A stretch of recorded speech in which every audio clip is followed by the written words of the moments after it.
online classes o face-to-face classes. Magandang pagbati sa lahat. Ngayong araw ay kabilang kayo sa mga saksi kung sino magwawagi sa balagtasan ng kanyang-kanyang ibabahagi. Narito sa inyong harapan ang mga magigiting na batihan na pag-uusapan na walang basihan kung di batihan lang.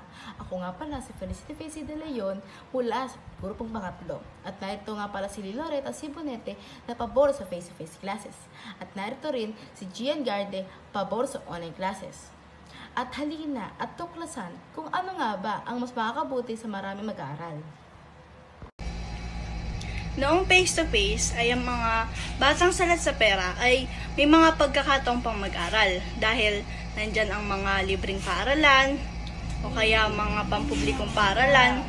Samantala ngayon, naiintindihan mo ba kung saan kami nagmumula? Marahil, hindi. Naiintindihan mo ba kung saan siya nagmumula? Marahil, hindi rin. Ang sinasabi ko lang naman ay lahat tayo ay hirap magkaintindihan sa ganitong sitwasyon. Ikaw ba?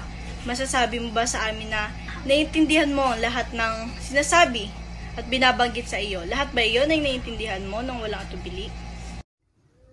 Oo. Isa sa problema ng online class ang internet connection. Pero, maaari ka namang mamili ng iyong mode of learning. Kung mabilis naman ang wifi mo, pwede kang mag-SL. Kung medyo mahina naman ang wifi mo, pwede kang mag-AOL. At kung wala talaga kayong wifi, pwede kang mag-RPL. At kung sa face-to-face madami kayong natututunan, sa online class din naman ay madami tayong matututunan. Kasi, binibigyan tayo ng recorded video para pwede nating ulit-ulitin ang mga video na iyon. Sakali man wala tayong maintindihan or nahihirapan tayo sa isang lesson. Binibigyan din tayo ng module upang basahin kung sakali mang medyo hirap pa rin tayo sa panonood ng recorded video.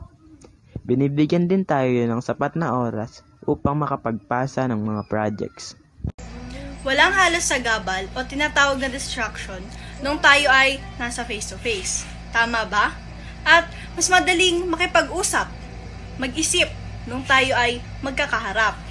Di gaya ngayon, tila boses at letra lamang ng kausap mo ang naririnig at nakikita mo.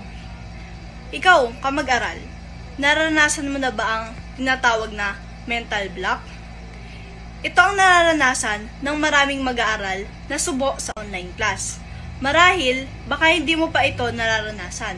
Hihintayin mo pa ba na ikaw ay makaranas nito?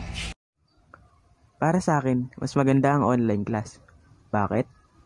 Kasi binibigyan ako nito ng sapat na oras para makasama ko ang aking pamilya.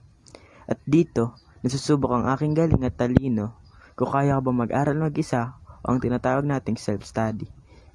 Dito din matututunan natin gumamit ng time management